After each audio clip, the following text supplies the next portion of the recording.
Commentaire de saint Thomas d'Aquin sur l'évangile de Jean, chapitre 14, verset 8. Ici, le Seigneur dissipe le doute qui s'élève chez son disciple, et l'évangéliste nous montre premièrement l'opinion de celui qui doute, puis il montre comment le Christ chasse ce doute.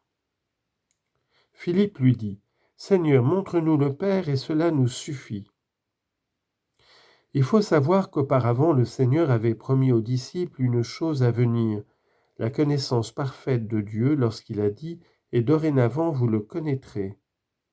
Jean chapitre 14, verset 7. Et une autre chose passée, le fait qu'ils l'ont vu. Et Philippe, en entendant cela, croyait qu'il avait vu le Père. Mais il réclame la connaissance en disant « Seigneur, montre-nous le Père », demande qui ne se rapporte pas à la vision mais à la connaissance. Et cela nous suffit. Cela n'est pas étonnant, puisque la vision du Père est la fin de tous nos désirs et de toutes nos actions, de sorte qu'il n'y a rien de plus à rechercher. Citation : « Tu me rempliras de joie par ton visage » Psaume 15, verset 11. C'est-à-dire par la vision de ton visage. Citation : « C'est lui qui remplit de bien ton désir » Psaume 102, verset 5. En premier lieu est exposé le rejet du doute par le Christ, puis est ajoutée la manifestation de ce qui a été dit. Versets 9 à 10. Jésus lui dit : « Je suis avec vous depuis si longtemps et vous ne me connaissez pas. Philippe, qui me voit, voit le Père. Comment dis-tu, toi, montre-nous le Père ? Ne crois-tu pas que moi je suis dans le Père et que le Père est en moi ?» Le Seigneur commence par reprocher aux disciples sa lenteur, puis il établit la vérité. Enfin, il blâme sa demande. Jésus lui dit : « Je suis avec vous depuis si longtemps et vous ne me connaissez pas. » Autrement dit, du fait de l'intimité prolongée dans laquelle j'ai vécu pendant si longtemps avec vous, vous auriez dû me connaître. Et si vous m'aviez connu, vous connaîtriez aussi le Père. Du fait donc que tu ne connais pas le Père, tu laisses entendre que tu ne me connais pas. Et en cela, tu dois être blâmé pour ta lenteur. Citation : « Vous aussi, êtes-vous encore sans intelligence ?» Matthieu chapitre 15, verset 16. Et encore : « Alors qu'avec le temps vous devriez être devenus des maîtres, vous avez encore besoin qu'on vous enseigne les premiers éléments de la parole de Dieu. » Hébreux chapitre 5, verset 12. Mais là, un doute se présente. Plus haut, le Seigneur a dit aux disciples qu'il le connaissait quand il a dit « Vous savez le chemin ». Jean 14, 4. Or ici, il semble dire le contraire en disant « Vous ne me connaissez pas ».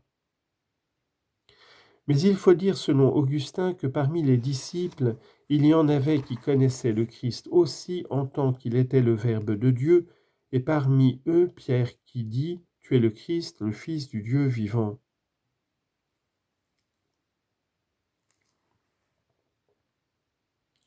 Et il y en avait d'autres qu'il ne connaissait pas vraiment, parmi lesquels Philippe.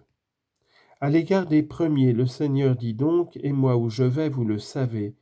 Mais à l'égard des seconds, il dit « Vous ne me connaissez pas ».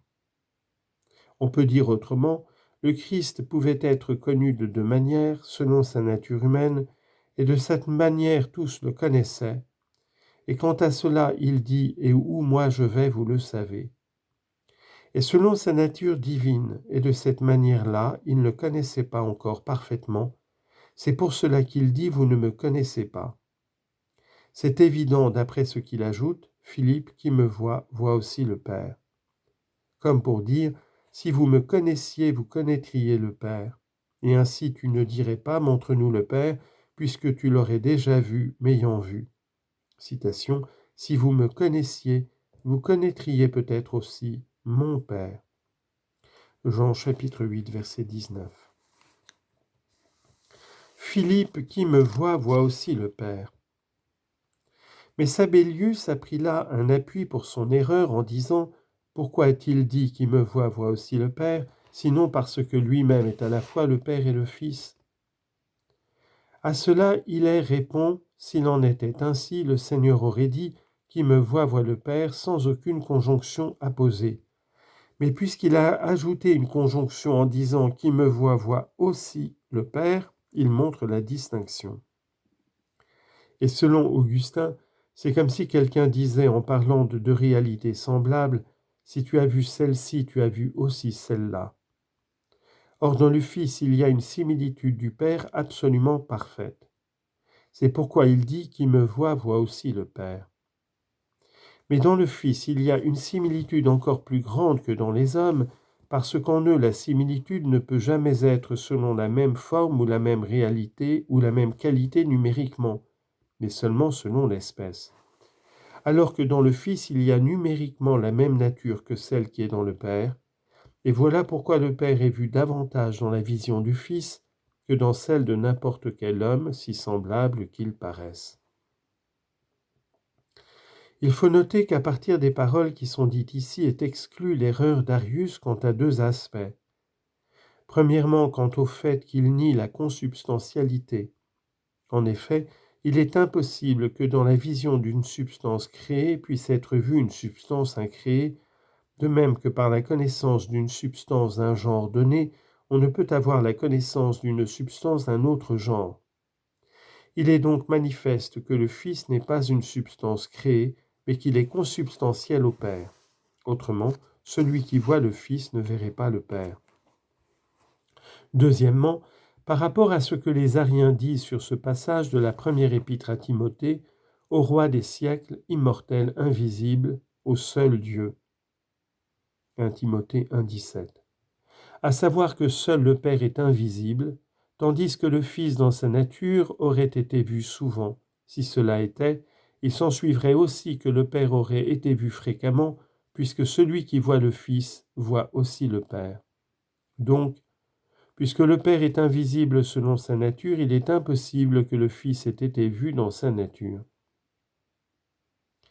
Mais on peut objecter. Pourquoi le Seigneur a-t-il blâmé Philippe qui, voyant le Fils, demandait à voir le Père, alors que n'est pas blâmable celui qui, voyant une représentation, voudrait voir la réalité représentée? À cela, Chrysostome répond en disant que Philippe, entendant parler de la vision du Père et de sa connaissance, voulait voir le Père lui-même avec ses yeux de chair, de la même manière qu'il pensait aussi avoir vu le Fils lui-même. Et c'est pourquoi le Seigneur a désapprouvé cela en lui montrant que ce n'est pas le Fils lui-même dans sa nature qu'il a vu avec son œil de chair. Augustin, quant à lui, dit que le Seigneur n'a pas désapprouvé la demande, mais l'esprit de celui qui demandait. Car Philippe dit « Montre-nous le Père et cela nous suffit », comme pour dire « Nous te connaissons, mais cela ne suffit pas. » Et ainsi croyait-il que la satisfaction parfaite n'était pas dans la connaissance du Fils, mais dans la connaissance du Père. Et par là, il semblait juger que le Fils était moindre que le Père. Et c'est cela que le Seigneur a reproché en disant « Qui me voit aussi le Père », montrant par là qu'il y a dans la connaissance du Fils la même satisfaction que dans la connaissance du Père.